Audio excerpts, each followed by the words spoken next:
Ser podcast. En la biblioteca de Hoy por Hoy preocupa y mucho la obsesión de don Asensio con el escritor Marcos Giral Torrente. Bueno, parece que por fin ha conseguido don Asensio que venga a la biblioteca Marcos Giral Torrente. Sí, por favor, que lleva 2 años dando la brasa. Habría que traer a Marcos Giral Torrente. Es que yo creo que a todos nos lo ha dicho. Daba igual el día, el motivo. Tú le dices en cualquier momento ¿qué escritor traerías el próximo viernes, Antonio? Y él, dale que dale. No lo dudes. Marcos Giral Torrente. Es que no entiende que pueda haber otras opciones literarias en España. 2 años repitiendo el mismo nombre. Es tan constante que a veces por la noche escucho su nombre reiteradamente como una pesadilla. Marcos Giral Torrente. Yo me he leído ya El final del amor, Los seres felices, Tiempo de vida. ¿Por? Porque cada vez que le pides que te recomiende un libro te da muchas opciones de diferentes autores, pero al final... Marcos Giral Torrente. Yo ya ni le pregunto. Es que me saca de quicio. El otro día estaba regando el jardín de barba, se acerca y me dice: ¿sabes quién es el tío que más sabe de bulbos, de nenúfar y de narcisos? No. Sí, el que estás pensando. Marcos Giral Torrente. Si el otro día, que casi me muero de vergüenza, estaba Ángeles Barceló agobiada porque buscaba expertos en liturgia para el funeral del Papa y pasaba por allí don Asensio y sin pudor ninguno le dice: Eso lo haría muy bien Marcos Giral Torrente. Pero lo más fuerte fue el pasado lunes. Sería un poco más de las 12:30 de la mañana y aparece por la redacción celebrando que este viernes por fin venía, sí, Marcos Giral Torrente con su nueva novela. Y no sé qué cara le debí de poner al tío este que muy ofendido me dice: ¿Os pasa algo con Marcos Giral Torrente? Y fue decir eso y el caos cortocircuitó el sistema. ¿Y esto me dices el lunes a las 12 y...? Sí, a las 12 y los minutos que estás pensando. Lo último que dijo don Asensio antes del gran apagón fue exactamente Marcos Giral Torrente. Callad que no salga de aquí, ¿eh?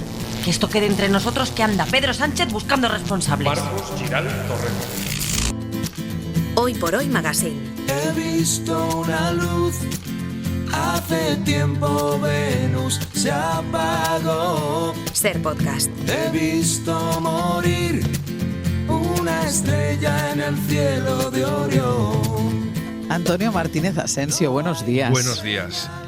Cuánta mala gente. No, pero es verdad que llevas 2 temporadas proponiendo al invitado de hoy para la biblioteca. No, es una infamia. O sea, llevo mucho más de 2 años. Marcos Giral Torrente, muy buenos días. Buenos días, Ángeles. ¿Tú sabías de esta obsesión de nuestro bibliotecario por tenerte como invitado? Bueno, siempre que me lo encuentro me dice: te quiero llevar a mi programa. Esto desde hace 19 años, más o menos.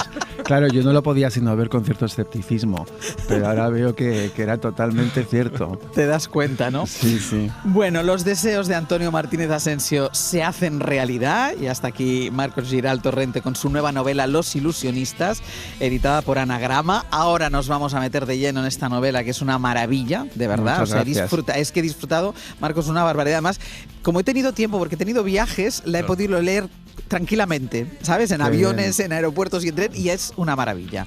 Gracias. Antes de nada, Asensio, vamos, que no sean de Giral Torrente si puede ser, pero empieza con algunos de los libros que van a entrar en la biblioteca relacionados con la actualidad. Tema de la actualidad. Sobre el tema del apagón, yo he traído 2 libros hoy. Ensayo sobre la ceguera, de José Saramago, que tiene que ver con un apagón en el sentido de que todo el mundo deja de ver y todo el mundo vive en la oscuridad. Esta novela apocalíptica e imprescindible de Ensayo sobre la ceguera, que también termina en un apagón real, pero yo creo que es el primer libro que a mí me ha venido a la cabeza.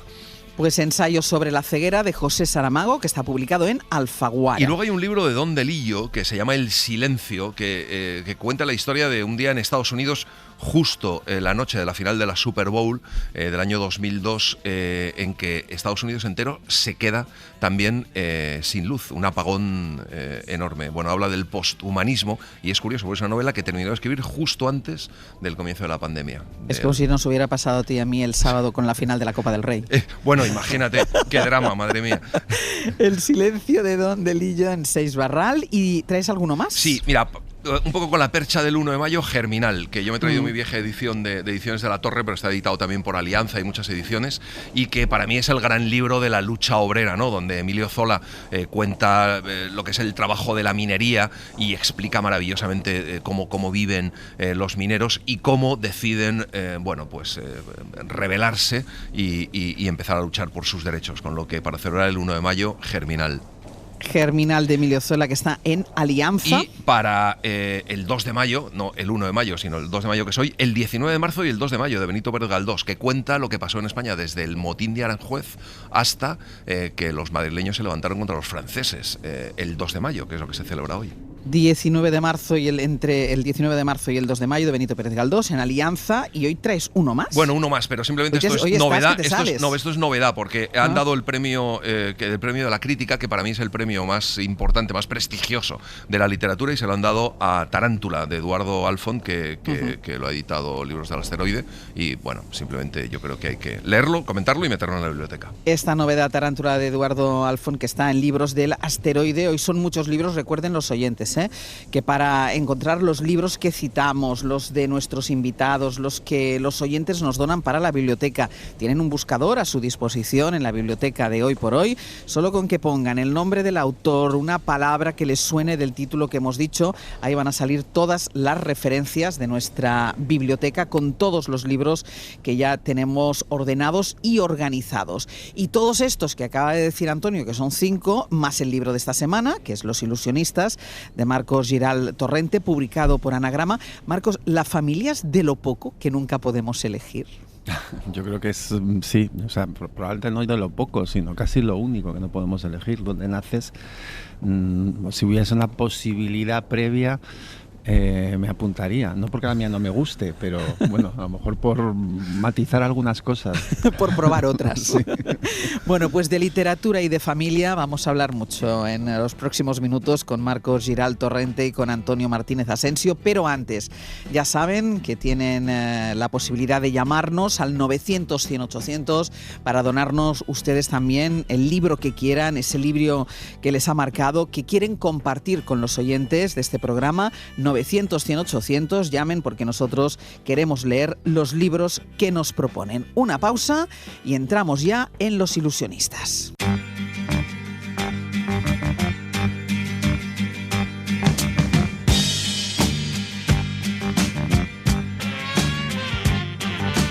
Hoy en mi ventana brilla el sol. La familia es el territorio de la memoria, memoria de sí misma y del mundo que la contiene, memoria en construcción y no siempre fiable, donde el amor y el conflicto confluyen. Dejarla totalmente de lado no es posible, vuelve en los sueños y en las pesadillas, nos proporciona los primeros rudimentos para descifrar la realidad, nos forma y deforma y, a poco que la escrutemos, nos confronta con el principal problema de la condición humana. ¿Somos realmente libres para trazar nuestro destino? Las promesas de mi amor se irán contigo. Como han podido escuchar, la familia, la propia, está muy presente en Los ilusionistas de Marcos Giral Torrente. Estamos ante una novela que es algo así como una disección familiar. Antonio, ¿por qué la has elegido, además de tu casi obsesión, voy a decir, por el autor? ¿Por qué has elegido esta novela como libro de la semana? Pues mira, yo creo que efectivamente es esa radiografía de cada uno de los 4 hijos que tuvo Gonzalo Torrente Ballester con su primera mujer, con Josefina, abuela del autor, pero es muy agradecer que es una novela sin sentimentalismos y sin nostalgia, ¿no? A veces en la primera parte parece casi un informe, ¿no? Y sin embargo es un libro muy emocionante y tiene un último capítulo dedicado a su madre que es extraordinario. A mí me parece que es un libro que está muy, muy bien. Dilo, brutal, ¿no? Brutal. Vale. Marcos, no es la primera vez que tus libros entran en el ámbito familiar, pero ¿tú dirías que esta es la gran novela sobre tu madre?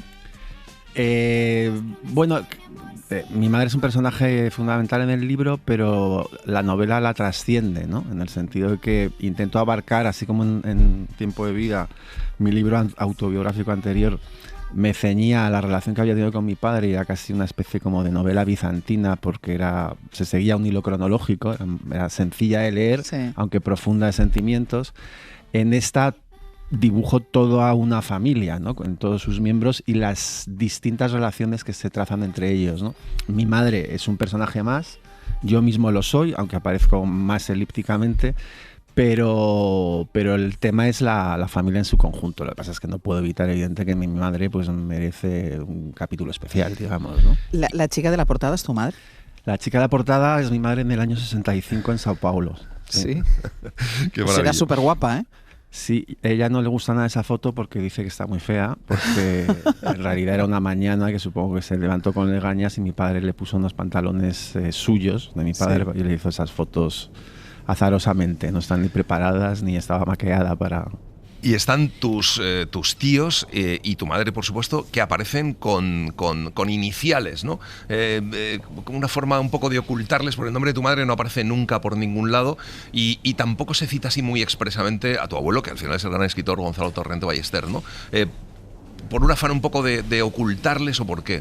Por un lado, yo siempre he tenido un problema con los nombres propios, porque me parece, en las novelas también de ficción me sucede, porque me parece que pueden alejar al lector. Lo cuento también en esa especie de prefacio, ¿no? Quiero decir que si un nombre te suena bonito o te remite a alguien que conociste que te cae bien, no hay problema, ¿no? Pero de pronto hay ciertos nombres que pueden ser una barrera con el lector y si yo puedo evitarlos, pues los evito, ¿no? Es más natural poner mi padre, mi hermano, mi no sé qué, ¿no? Y un poco va por ahí. Luego también hay por un condicionante de este libro, que es que para mí es la autopsia de una familia que es la mía. Si mi abuelo hubiese sido corredor de comercio y absolutamente anónimo, pues habría hecho lo mismo, ¿no? Yeah. Entonces, ¿cómo manejas el que, por desgracia, mi familia no sea tan anónima? Ya hay unos personajes bueno, pues que tienen un lugar en la historia de la cultura en España. Entonces, bueno, pues no es que quisiera ocultarlo, porque aunque en algún momento, o sea, la única manera en la que aparece su nombre es cuando yo me autocito y saco necrológicas que escribí sobre ello, entonces ahí aparece el nombre real, ¿no? Fuera de las iniciales. Que llegué incluso a pensar en modificar esos textos para que no se viera el nombre. Lo que pasa es que ya era un poco delirante y me metía en demasiados laberintos, ¿no? Y entonces al final decidí esa combinación entre la inicial y no ocultar quiénes eran, porque al fin y al cabo también... Nuestra memoria, Marcos, no se puede desligar nunca de lo que es o ha sido nuestra familia. ¿Nos determina la familia? ¿Tú eres quien eres por esa familia? Absolutamente, sí. Yo creo, el libro reflexiona en torno a eso, es uno de los ejes vertebradores del libro. Y sí, no cabe duda, porque a veces lo he dicho o lo he escrito en otros lugares, que es que aunque te posiciones en contra de tu familia, aunque trates de hacerle la guerra a tu familia, aunque intentes ser exactamente lo contrario de lo que tu familia representa, en ese intento de ser lo contrario, tu familia ya te está condicionando. O sea, de manera que no hay escapatoria posible a la familia. A mí, de todas formas, hay una cosa que me apasiona, que cuentas. Bueno, yo creo que en esta familia, además, con el tema de los iniciales, todas las familias se pueden reconocer, pero también hay otra cosa común que a mí me ha encantado, que es que hablas también de lo que ignoras de ellos. Quiero decir que muchas veces no sabemos nada de nuestras familias, de nuestro padre, de nuestra madre, y al final también hay una investigación ahí de al final qué sabes, ¿no? Claro, porque en algún sitio también lo he escrito, no en este, que de alguna forma llegamos tarde a la vida de nuestros padres. Claro. O sea, por precoces que hayan sido nuestros padres a la hora de tenernos, han tenido una vida anterior. Y esa vida anterior el hijo la conoce por las historias que le hacen los padres. Y todos sabemos que esas historias son muchas veces aspiracionales, claro, y no tanto realistas, ¿no? Con lo cual, la primera rebeldía que surge en la vida de cualquiera es empezar a entender que todo eso que has oído o todo eso que te han contado no es necesariamente cierto. Hay quienes que se conforman con ello y hay otros que quieren averiguar, digamos, el relato verdadero, ¿no?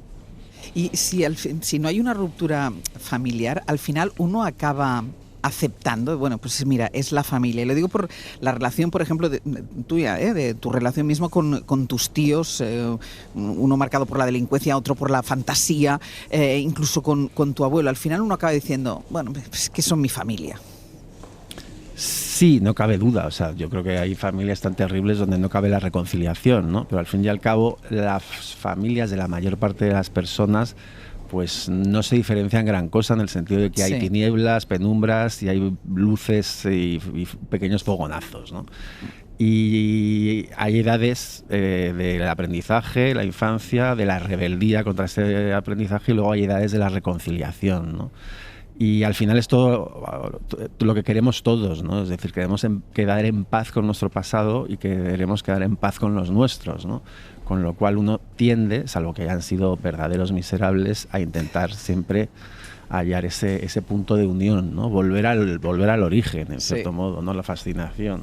En esa familia hay dos presencias claves para entender la vida de los 4 hermanos, la abuela, Josefina Malvido, y el abuelo, Gonzalo Torrente Ballester. Sé que era liberal, progresista y católico pragmático observante de los ritos, que era escritor y persiguió la fama desde joven y que sufrió por no conseguirla hasta tardíamente, que hizo la guerra civil en el bando equivocado por confusas razones, entre las que lo ideológico pesó menos que los cálculos personales, que era inteligente, socarrón y un agudo conversador, pero muy poco resolutivo, perezoso y nada práctico, que el reconocimiento literario, cuando le llegó, socavó la arrogancia intelectual en la que su despecho se había embozado, que era descreído, que tendía a la autocompasión y a juzgar cualquier suceso por sus efectos sobre él, que era cariñoso, sentimental y fantasioso, que otorgaba al pasado casi tanta entidad como al presente en el que vivía, y que era tan irresponsable como para haber tenido 11 hijos de 2 mujeres, 4 de la primera y 7 de la segunda.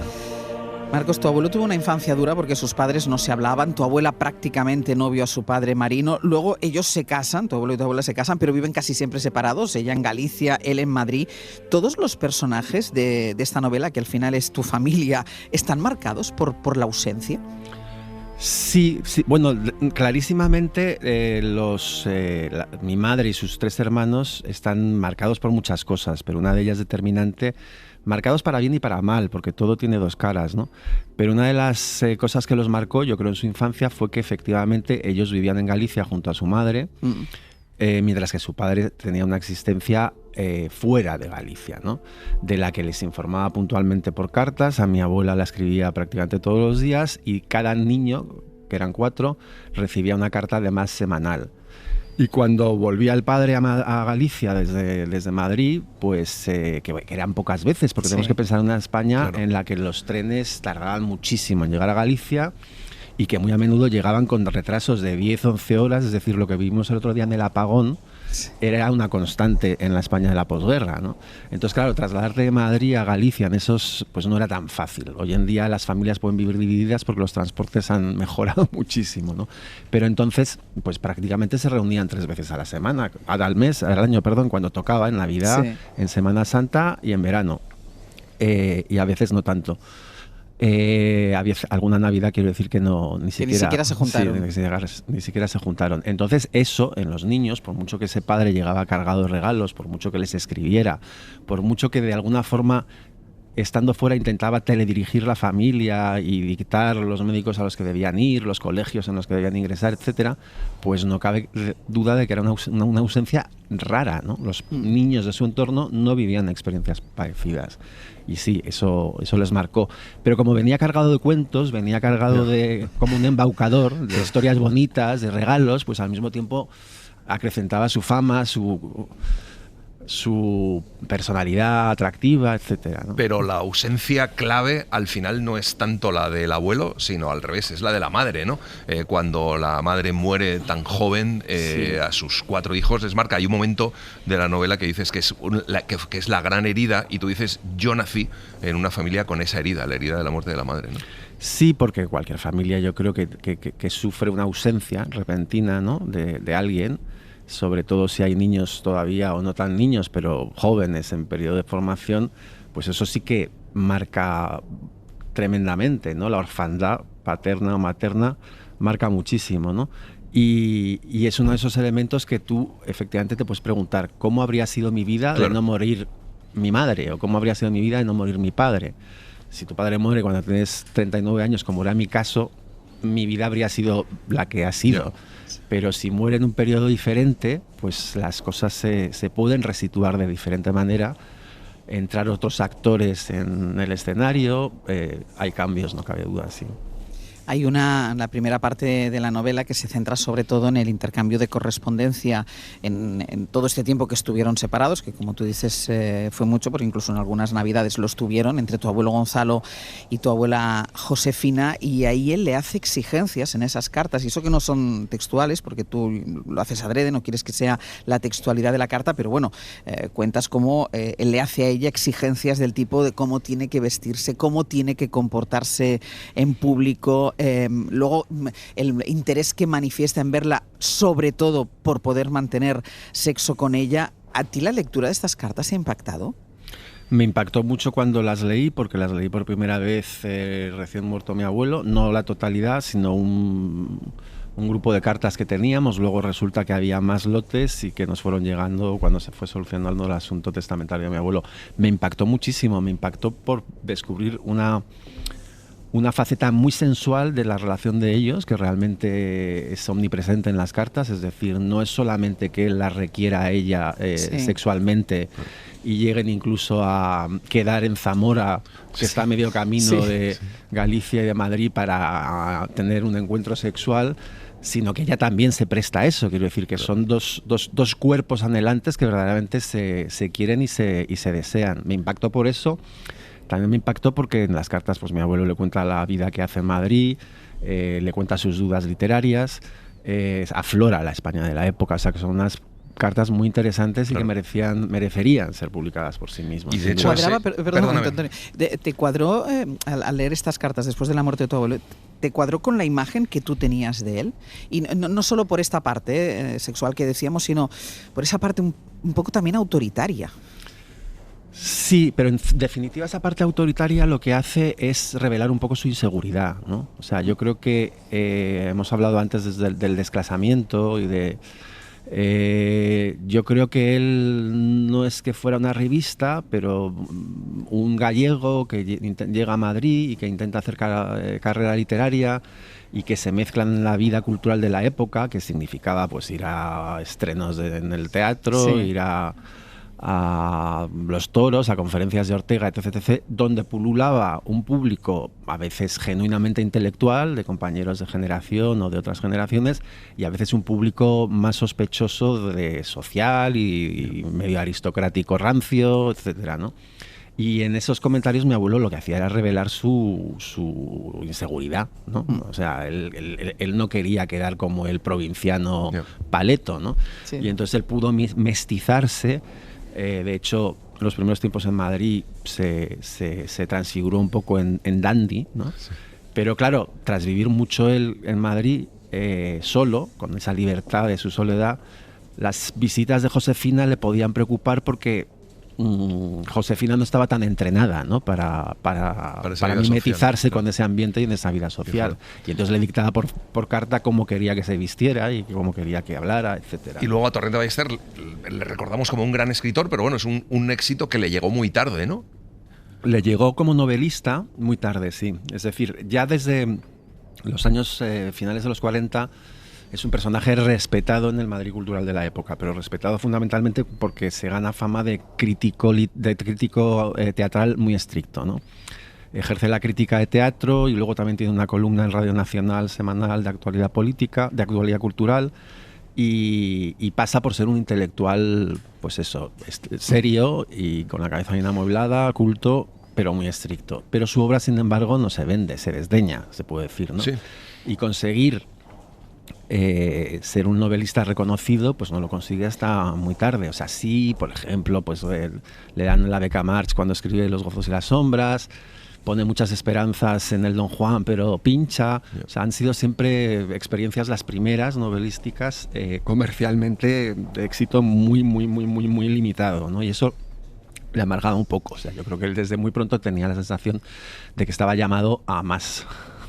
Las infancias son muy importantes, para bien o para mal, y también la infancia de Marcos. Durante la larga época en que mi padre no tuvo una presencia asidua en mi vida, yo buscaba padres postizos con quienes aprender a ser un hombre. Por fortuna, no me faltaban modelos. Mi madre, carismática como era, tenía suficientes amigos que poseían su mismo don.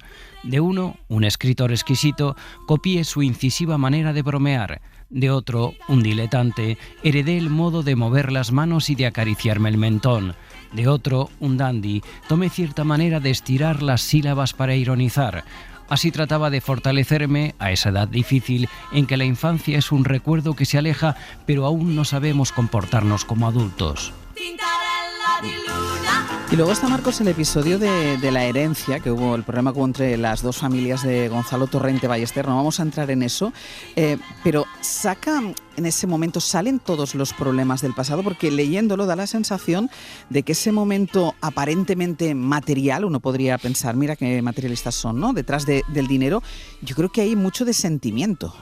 Totalmente, sí. O sea, a veces el dinero no hace... Quiero decir, a veces las peleas en torno al dinero ocultan otros tipos de dinero, ¿no? Otros tipos de problemas. Y bueno, cuando ese asunto surge en las familias es terrible, porque se producen batallas campales muy considerables que vienen cargadas efectivamente por una carga mucho más remota, más larga, ¿no? Todo eso que ha estado larvado, que se ha ido percibiendo, pero acerca de lo que se ha querido callar, que se ha preferido guardar por la convivencia, o que eran intuiciones pero no certezas. De pronto, si resulta que en algo como una herencia un grupo se siente discriminado o maltratado, pues claro, carga las armas no solamente con ese hecho de su discriminación en el asunto económico, sino que la carga con todo, va por todas, ¿no? Y los otros igual. Claro. Hay un momento que dices en el libro, el pasado se deshace al alejarse, se embellece o se afea, que eso también tiene que ver con la idea de haber idealizado a lo mejor al padre y luego a través de cosas como estas, pues de repente darte cuenta de la realidad, ¿no? Eso sin duda, pero también somos una cadena de eslabones que es inevitable que vivamos en los más cercanos a allí donde estamos instalados. Entonces, cuando eres niño, pequeño, tus eslabones son solamente tus padres, tus abuelos, y si te han contado de ellos, tus bisabuelos. Cuando ya tú mismo te conviertes en padre y empiezas a avanzar por la vida a tus 40, a tus 50 y demás, los eslabones importantes son los de tu hijo, y piensas en el futuro y tu pensamiento se transforma en más esperanzado y en querer mejorar y romper con lo... Estás menos condicionado, ¿no? Marcos dice en la novela, como varón, has tenido la suerte de crecer en estrecha intimidad con una mujer, y estas son las razones por las que a Marcos Giralt Torrente le gusta su madre. Me gusta mi madre, su ligereza, su brillo, su buen humor, el efecto que causa en los otros, su capacidad para detectar el detalle discordante, descontextualizarlo y alcanzar cimas inesperadas. A los engreídos, a los fatuos, a los petulantes, a los petimetres los despacha rápido, en cuanto identifica la costumbre, el alfiler de corbata o el defecto de carácter reveladores de su condición. A veces el menosprecio responde a una ofensa previa, un vecino mal encarado, alguien a quien tenga enfilado, pero incluso en esos casos, lo normal es que su chanza sea ligera, alegre, risueña. Mi madre no es ácida, tiene una mirada aguda, pero salvo excepciones, no se regodea. Eso lo hacen quienes se saben derrotados, y ella no es derrotista. Es optimista y generosa, nunca duda de que saldrá pronto el sol, ni aunque los días de tormenta se acumulen. Hoy por Hoy Magazine.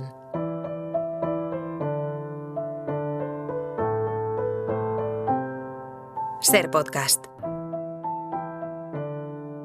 Ocurría que yo pertenecía a la estirpe de los vencidos, y no solo había crecido con relatos sesgados, sino que uno de los motores que me impulsaban era la revancha.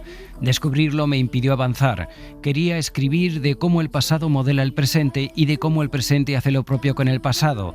La historia de una ausencia, de la huella que alguien deja cuando desaparece y de las traiciones y usurpaciones que los vivos cometen contra los muertos. Sin embargo, gran parte de mi inspiración estaba contaminada, y sobre el miedo a caer en el maniqueísmo se sobrepuso otro igual de acuciante, el de intentar neutralizarlo, exigiéndome una objetividad que podría causar dolor a quienes no quería dañar. Yo pertenecía a la estirpe de los vencidos. Marcos Giralt Torrente, en este fragmento casi final del libro Los ilusionistas, vuelve al dolor de la primera familia de Gonzalo Torrente Ballester, la de su madre y sus tíos, la que más sufrió de sus ausencias, la última, la herencia más sentimental. Marcos, ¿el tiempo cura heridas o el dolor que heredas de los tuyos, de la familia, mantiene viva la llama de la revancha?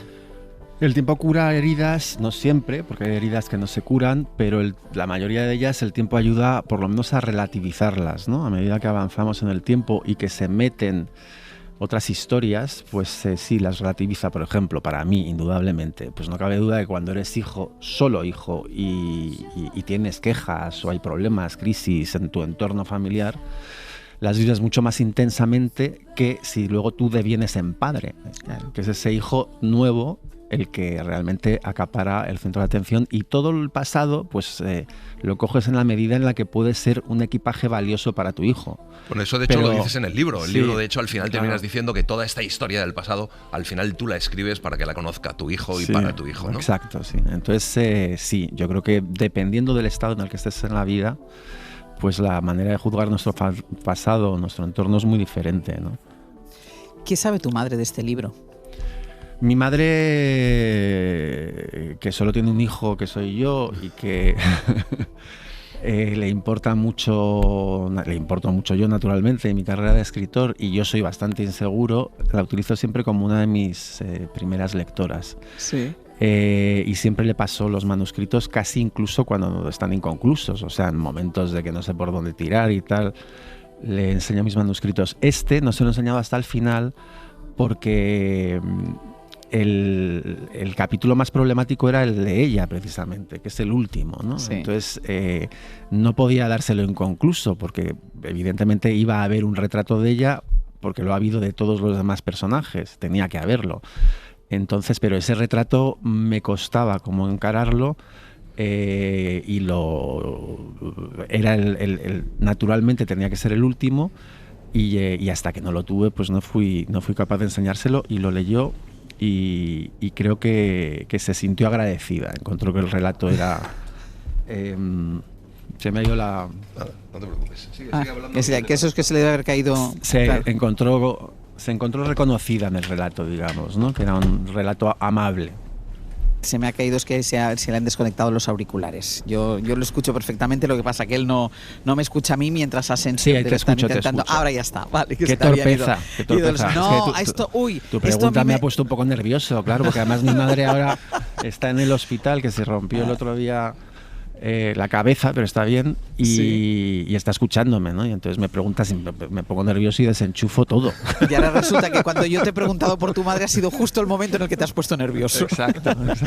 Mira, vamos a dejar los nervios un momento aparte, porque además de quedarnos nosotros ya con Los ilusionistas de Marcos Giral Torrente para nuestra biblioteca, los invitados siempre tienen que donarnos un par de libros también para que acompañen al suyo propio. Marcos, los dos libros que tú nos donas, ¿cuáles son? ¿El primero? Bueno, cuando Antonio me contó que tenía que elegir dos libros, me pareció natural elegir libros que tenían relación con el mío y en los que yo pensé de alguna forma cuando estaba escribiendo. El primero de ellos es Flores en la nieve de Gregor von Retzory. Gregor von Retzory es un escritor de lengua alemana que nació en los arrabales, digamos en la periferia del antiguo Imperio Austrohúngaro, en Rumanía, cuando el Imperio Austrohúngaro estaba ya extinto prácticamente. Él nació en 1904 y creo que el imperio desapareció 10 años después. Y tuvo una existencia de apátrida, habitante de un país que luego fue Rumanía, donde la lengua oficial era el rumano y no el alemán. Terminó viviendo vivió en Berlín. Hay un libro muy conocido que no es de mis preferidos, que se llama Memorias de un antisemita, sobre su experiencia berlinesa, y el devenir de su vida le acabó llevando a Italia, donde acabó viviendo con una galerista entonces muy célebre y aristócrata que se llamaba Beatrice Corte della Monte, que tenía una galería muy sofisticada de arte en Milán. Y entonces este libro es un poco un libro de memorias infantiles que está estructurado sobre 4 personajes que fueron importantes en su infancia. Es un libro muy crepuscular, como todos los libros que son sobre el Imperio Austrohúngaro. Estos personajes, que son su madre, su padre, su hermana y una vieja tata, pues él los trata en retratos como de 40 páginas cada uno, más o menos, y los trata individualizadamente, pero te remiten a eso, al crepúsculo del Imperio Austrohúngaro. Es un libro fantástico, probablemente mi preferido de los de von Retzory. Flores en la nieve, primer libro que nos dona Marcos, Flores en la nieve de Gregory von Retzory, que está en Anagrama. ¿Y otro? Y luego Los extraños, de Vicente Valero, que es un libro muchísimo más reciente. Vicente Valero es un escritor de mi generación, yo creo, no sé si es un poco mayor o un poco menor que yo. Un escritor muy exquisito. Y en este libro trata sobre personajes también de su familia, no personajes muy directos, no son hermanos ni primos, pero son personajes sobre los que él... Todas las familias tienen como cuentos, y en esos cuentos a menudo aparecen personajes un poco extraños o extravagantes o excéntricos que, digamos, se salen del mapa familiar, ¿no? Y estos extraños de Vicente Valero tienen esa condición, ¿no? Son extraños dentro de su entorno, y él los trata también, hace retratos de cada uno de ellos. Lo que pasa es que ahí sí se va tejiendo como una historia, que es la historia de la propia familia Valero. Valero tiene además una condición que lo singulariza, que es ibicenco, es un isleño, y eso también es importante a la hora de elegir las islas. Suelen ser sociedades muy cerradas, donde aquel que destaca es probablemente más señalado o más sospechoso, mirado con más suspicacia que en otros lugares. Y estos personajes familiares de Valero, que son periféricos dentro de la familia, pues esa condición de extraños los lleva también a salir de la isla, ¿no? O sea, y que su leyenda pues se frague fuera de la isla, y al Valero niño, al Valero joven, pues le llegue por medio de historias, ¿no? Y pues es un libro muy notable también. Los extraños, de Vicente Valero, que está en Periférica, los dos libros que nos dona Marcos Giral Torrente. Vamos con las novedades que también van a entrar hoy en nuestra biblioteca. Hoy el empleado es el empleado suplente. Sí, estoy de interino. Estás de interino. Venga, pues novedades. Vamos con dos. Una es Locas, volumen 1 de Jaime Hernández, editado por La Cúpula. El extracto de la historia tiene que ver con los 80, con un personaje que se llama Maggie Chascarrillo, una joven mexicano-americana que conecta con el punk de la época, como revulsivo además al rock musto y anquilosado de los 80, para vivir desde la anarquía, la vitalidad y el idealismo de toda la movida hardcore de aquella época, conociendo a un segundo personaje que es Huppie Grass, otra punky antiautoritaria, y entre ellas va a establecerse una relación temperamental y tumultuosa que recorre todo el relato. Este es el argumento, pero es que es delicioso. Es una novela gráfica de este Jaime Hernández, que es el hermano de Beto Hernández, que es otro monstruo de la novela gráfica, es el autor de Palomar, un tipo que nació en California en 1959, de ascendencia mexicana, y es absolutamente delicioso este libro de novela gráfica. Locas, volumen 1 de Jaime Hernández, que está editado por La Cúpula. ¿Y hay alguna otra novedad? Sí, es en libros Zorro Rojo, se titula En el bosque de Ana María Matute, con ilustraciones de Elena Odriozola. El bosque era el lugar en el que me gustaba escapar en mi niñez y en mi adolescencia. Aquel era mi lugar. Ese es el inicio de este singular relato, que es un texto de fabulación y poesía extraído precisamente del discurso que la escritora catalana pronunció en 1996 con motivo de su ingreso en la Real Academia Española de la Lengua. Y este libro tiene una cosa extraordinaria, o lo más extraordinario de este libro es la edición de Libros del Zorro Rojo. Es una cajita maravillosa que se abre, y en un lado hay unas cartas enormes que ilustran lo que nos cuentan en ese pequeño relato que viene como en una separata independiente, que es en una letra gordísima, que es este discurso, ese trozo del discurso de Ana María Matute. Es un libro maravilloso para regalar, preciosamente editado, y que yo creo que todo el mundo tiene que echarle una ojeada. En el bosque, de Ana María Matute, libros Zorro Rojo. Vamos con los oyentes, a ver cuáles son las donaciones de esta mañana de puente para muchos. Aitor, desde Bilbao, muy buenos días. Muy buenos días, Ángeles. A ver, Aitor, Bueno, ¿qué libro nos donas tú? Pues hoy la cosa va de bandoleros y asaltantes de caminos. Yo os quería hablar de un libro que es el segundo más leído de todos los tiempos en Ecuador, Polvo y ceniza, de Eliezer Cárdenas. Y me preguntaba tu compañera, que no existen aquí ediciones en España. Digo, por supuesto, salvo que vayáis a Alfaguara en el año 2009, uno de los tomos dedicados a este compendio. Ah, vale. Y narra la vida y muerte de Nahum Briones, que es el Robin Hood ecuatoriano, pues como lo ha sido en Aragón Mariano Gavín Suñé en el Cucaracha, ¿verdad? Ese que habitaba Polos Monegros con el trabuco al hombro. Y es muy bonito, muy bonito. Yo lo recomiendo, va en la línea de Antonio Tocornal de Árida, es en España si le conocéis. Pues Polvo y ceniza, de Eliezer Cárdenas, ¿conocías tú, Antonio? No lo conocía, la verdad, esta obra, pero notable, Pues hay que buscarla. Hay que buscarla, y es la que nos quedamos nosotros para nuestra biblioteca. Aitor, gracias. A ti. Y Paqui desde Alcalá, muy buenos días. Buenos días, Ángel. ¡Ay, qué ilusión! ¡Qué ¡Qué alegría! ¡Qué bien escucharte aquí en voz al teléfono! A ver, Paqui, bueno, muy cuéntanos. emocionada. Primera Cuéntanos. vez que participo en esto. Paul Cuéntanos. Auster, El Palacio de la Luna, me ha impresionado muchísimo y si tengo que resumir algo me quedo con lo que pone por detrás, que me parece un resumen. Es un magnífico retrato del alma secreta del hombre urbano. Es una novela que no puedes parar de leerla en cuanto que, seguro que tú la has leído, Sí. en cuanto que empiezas a ¿Y leer... la has leído hace mucho o hace poco? No, la he releído hace poco. La he releído porque el libro lo tengo comprado, ahora no trabajo, y lo tengo comprado de otro tiempo donde me compraba cosas para cuando tuviera tiempo, ¿no? Pero luego la vida es tan... Aquello que cuando tienes tiempo ya estás viejo, torpe, ya los que... Una odisea. Y seguro que además en la relectura con tiempo se descubren cosas que en la primera lectura no se habían descubierto. Claro. Completamente. Y si tengo que hablar de un segundo libro, otro que he leído recientemente, anterior a este, es Estambul, de Pamuk. Me ha parecido precioso. Nos vamos a quedar con el de Paul Auster, El Palacio de la Luna. Paqui, muchísimas gracias. Muchas gracias a vosotros. Buen día. Hasta luego. Ángel, como todo Paul Auster, claro, en España, en anagrama. En anagrama. Todo Paul Auster en anagrama, El Palacio de la Luna, que es la donación que nos hace Paqui. Pascual Donate, el de los libros abandonados, el que rescata libros entre las montañas que hay en la redacción de la cadena SER, aunque a lo mejor han bajado un poco las montañas después del apagón del lunes, que la gente no tenía tele ni este tipo de cosas. A lo mejor a la gente le dio por leer y rescató libros. No te ¿Qué has creas, rescatado tú? Aún quedaban cositas, ¿eh? Mira, ¿Sí? traigo Casa de Nadie, de Laureano Debat, publicado por la editorial Candaya.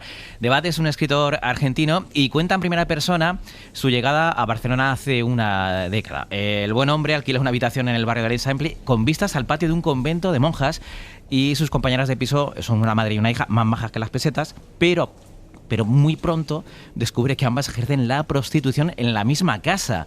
Y el libro es un relato de la convivencia y de la amistad con estas dos compañeras de piso y también una ventanita abierta a los secretos del mundo de la prostitución. Vale, pues repites el título y el autor. Casa de Nadie, de Laureano Debat, publicado por la editorial Candaya. Buenísimo libro. Buenísimo, tú te lo has leído. Nunca entiendo por qué abandonan estos libros, de verdad, me resulta incomprensible. Mira, es el misterio del por qué uno entra en una librería y coge un libro, a no ser que tenga la reseña, o ahora, por ejemplo, todos aquellos que van a ir ahora a la librería a comprar Los ilusionistas de Marcos Giral Torrente, porque estamos aquí hablando de él, pero es el misterio del por qué escogemos un libro a veces del que no sabemos nada o por qué lo abandonamos sin saber nada. No, Ángel, no lo hemos dicho, pero el libro de Marcos Giral Torrente sale el miércoles que viene. Entonces hay que reservarlo, hay que ir a la librería para reservarlo, pero se publica el miércoles pero 7. Pueden ir yendo a la cola. Pueden ir yendo a la cola, efectivamente, hacer cola. Es que no dudo que va a haber cola. Después del programa de hoy, Marcos, no dudo que va a haber cola de gente esperando la salida del libro. Antonio, ¿y en un libro una hora? Pues en un libro una hora esta semana tenemos La gata de Colette, que es maravillosa. Es un triángulo entre una pareja recién casada y la gata del marido que compite por el amor. Y es también una historia sobre el paso de la juventud a la madurez y una crítica a la burguesía francesa. Un librazo. La gata de Colette en un libro una hora. Marcos Giral Torrente, ha sido un gusto leer tu libro y hablar contigo. Muchísimas gracias. Gracias a ti, Ángeles, gracias a Antonio, gracias a todo el equipo y gracias porque no ha pasado inadvertido que las músicas que habéis elegido, Garota de Ipanema, Por qué te vas o Tintarera de Luna, son músicas citadas en el libro. Pues ahí está el trabajo de Pepe Rubio. Muchísimas gracias, Marcos. Un beso. Un beso. Antonio, hasta la semana que viene. Ángeles. Adiós. Para no perderte ningún episodio, síguenos en la aplicación o la web de la SER, Podium Podcast o tu plataforma de audio favorita.